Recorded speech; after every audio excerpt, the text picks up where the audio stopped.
I think Harley-Davidson corporate should grow some balls and tell the minority to fuck off and listen to the majority. I have no words. Who is this guy? Hey everybody, thank you so much for clicking and watching. If you haven't done so already, please consider subscribing to my channel. I greatly appreciate it. Originally, I wasn't even going to do this video because everybody else is jumping on the bandwagon and doing a video about this guy, Million Dollar Bogan. However, it seems that I would not be on the bandwagon because everybody else is looking at it from his point of view, and I wanted to bring the point of view from a dealership perspective. Let me make it clear, I have no idea what he said in his video. I have no idea the communication that went on between Daniel Hayes, aka Million Dollar Bogan, Yulong Harley-Davidson, and Harley-Davidson Corporate.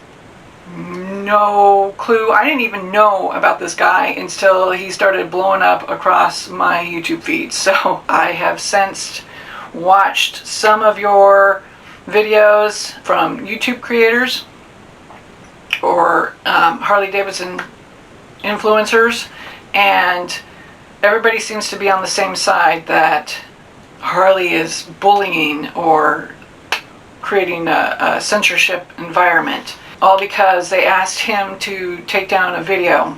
All I can do is bring you what my perspective is, how I've dealt with the motor company in the past, and going forward what it means to actually be an influencer. If it's something that it was causing physical or mental harm, doesn't the motor company have a say in that? You know, it's representing to a certain extent, it was representing what the brand meant.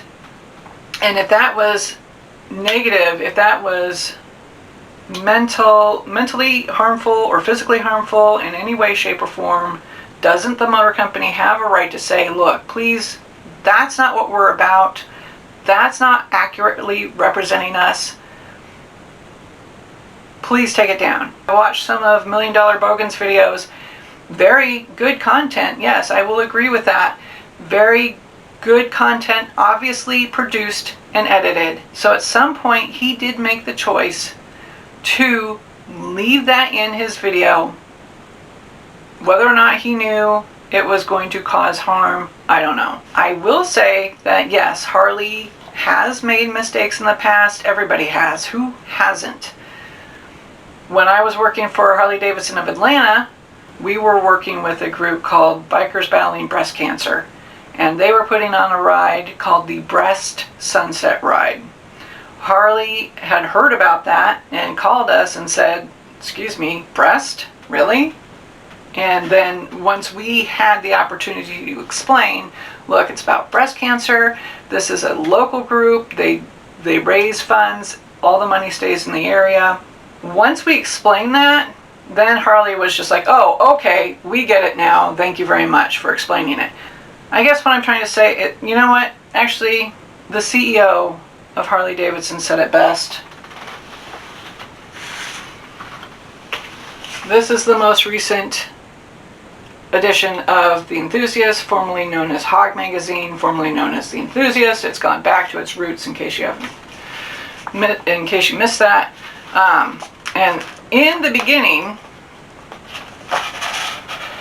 he wrote, there is a special kind of freedom that comes from riding a motorcycle. There's the feeling that you can go anywhere, the feeling of connection to the road and the world around you, and most of all, the feeling of escape from the stresses of modern life. Isn't that what we want to be promoting as influencers? If you're an influencer for the brand. Of course, I watch other influencers on YouTube, not just Harley, sorry guys, just as a way to grow my own understanding, to work on my channel, to make this a better place. And I think Sorrell Amore said it best, and I'll just let her say it. This is her video How to get internet famous, 12 mistakes new influencers make.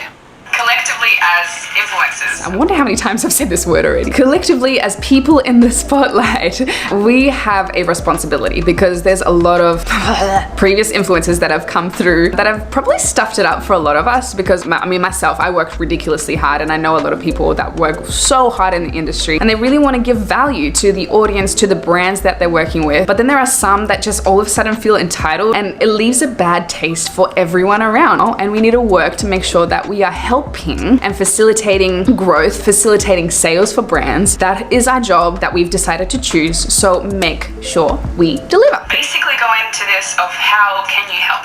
What can you do to help people watching, brands, etc. How can we help? What are your thoughts? Again, I just wanted to do this video because it seems like I am the one lone dissenting voice taking the side of the dealer, taking the side of the motor company. I mean, I'm not really a YouTuber, I so know. I know. Well, I don't really see how Harley-Davidson, the corporation, is bullying YouTube people. all right. All right. Well, yeah, I guess we'll start.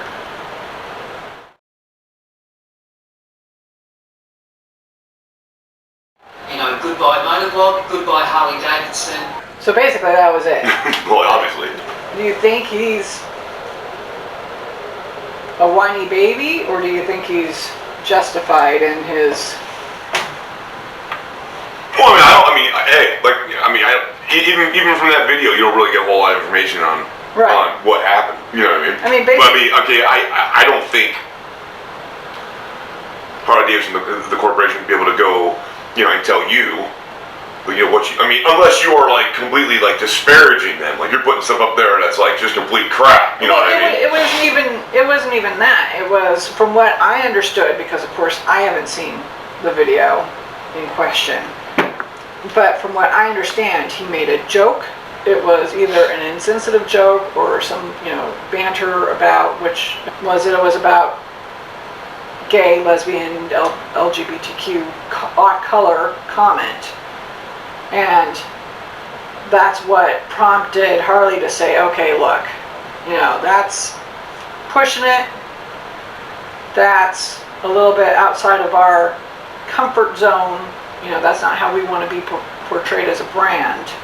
Like, I know never to put the stuff that we talk about at the shop on my channel because, yeah, it's going to come off as rude and insensitive. I don't know, do you think he's got a point in that?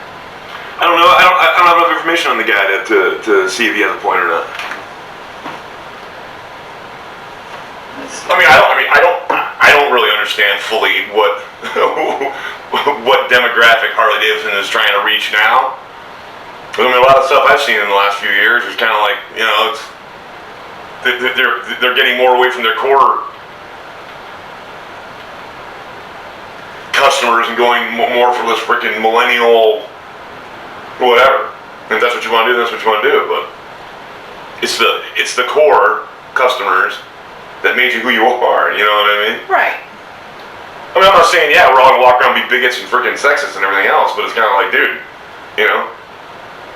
So you think he does have a point in that Harley should be paying more attention to their core customers instead of and be a little bit more free thinking when it comes to publishing? Well, like I'm not gonna sit here or stand here and say, hey, you should be able to put anything you want on YouTube. Right. You know what I mean? But I agree with that. Yeah. I mean, because what if the situation was reversed? Like if somebody came along and took my video, took my information, took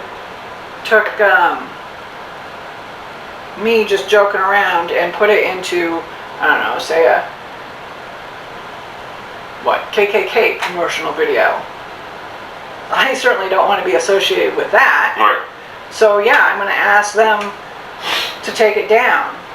Well, I don't really understand his reasoning. It's just, okay, I got it. Yeah, basically, Harley-Davidson has always been known as like, the rebel's bike. The biker's bike. Right. you know, we're all badasses, and you know, everybody's one. Forget the rules and everything else, but that's all persona. So you have that kind of persona, but that doesn't mean you sit there and you start bashing LBG, you know, gay people and you know, African American people, or anybody. Exactly. You know what I mean? I mean, Exactly. it doesn't make you a badass. It makes you a freaking racist. Right.